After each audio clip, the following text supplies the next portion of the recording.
আরে জিসেন ভাই এখানে কি করতেছেন?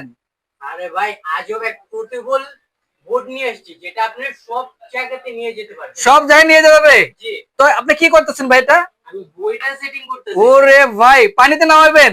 জি ভাই, শুধু বোর্ডের উপর বইটা থাকলেই হবে? আচ্ছা আচ্ছা। নৌকা চালাতে হবে না ভাই? ও, চালানোর জন্য এই বইটা দরকার হবে। জি আচ্ছা, সেটাই সেটিং সেটিং করতেছেন। জি, এই যে আমি আচ্ছা আচ্ছা, দেখাচ্ছি। দর্শক দেখবেন মনোযোগ দিয়ে, এটা কিন্তু এভাবে সেটিং করে নিয়ে যেতে পারবেন আপনি। খুবই আপনাদেরও উপকার হবে। আচ্ছা আচ্ছা, এই যে ভিডিওটি না টেনে সম্পূর্ণ তাহলে কিন্তু বুঝতে পারবেন এটা কিন্তু পোর্টেবল, কিন্তু এটা বোর্ড কিন্তু, এবং বিভিন্ন জায়গায় কিন্তু পকেটে করে কিন্তু এটা নিয়ে যেতে পারবেন খুবই অবশ্যই। সুন্দরভাবে। এবং যাদের এলাকায় বন্যায় আছে তাদের কিন্তু অনেক উপকার হবে এটা। এদের এভাবে কিন্তু লাগাইতে হবে। এই যে দেখেন কত সুন্দর ভাবে কিন্তু ভাইয়া লাগাচ্ছে, দেখেন এইভাবে কিন্তু পেঁচ দিয়ে লাগাইতে হবে। এই যে অনেক টাইট হয়ে গেছে কিন্তু। আচ্ছা, এই যে দেখেন এই বইটাটা কিন্তু লাগালেই হবে। এই যে দেখেন কত সুন্দর ভাবে কিন্তু বইটাটা লাগাইলো।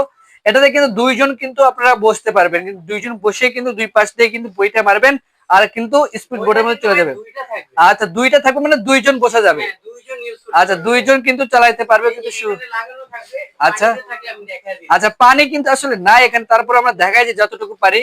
আচ্ছা, এটা অনেক ভাই সুন্দর। এই যে এই ছোট একটা প্যাকেটে থাকবে। আচ্ছা, ছোট্ট একটা প্যাকেটে থাকবে। আপনি যে কোনো জায়গায় নিয়ে যেতে পারবেন। এটার সাথে একটা ম্যানুয়াল পাম্পার থাকবে। পাম্পারও থাকবে, কিন্তু ম্যানুয়াল আপনার থাকবে। আশেপাশে যদি কারেন্ট নাও থাকে তারপরে এটা আপনি ফুলি ইউজ করতে আচ্ছা, পারবেন। এটা প্রাইসটা তো বলতেন। এটার প্রাইস হবে ভাই মাত্র ৬৫০০ টাকা, ডেলিভারি চার্জ মাত্র ২০০ টাকা। ৬,৫০০ টাকা থাকবে। দর্শক, ৬,৫০০ টাকা কিন্তু আপনারা নিতে পারবেন। বাংলাদেশ যে কোনো জেলা প্রান্ত থেকে শুধু নাম ঠিকানা অ্যাড্রেস দিলে হবে, এবং এই নৌকাটা পেয়ে যাবেন কিন্তু আমরা বাসায় এবং পানিতে কিন্তু চালাতে পারবেন সুন্দরভাবে। তো আজকের ভিডিও এই পর্যন্ত। সবাই ভালো থাকবেন, সুস্থ থাকবেন। আল্লাহ হাফেজ।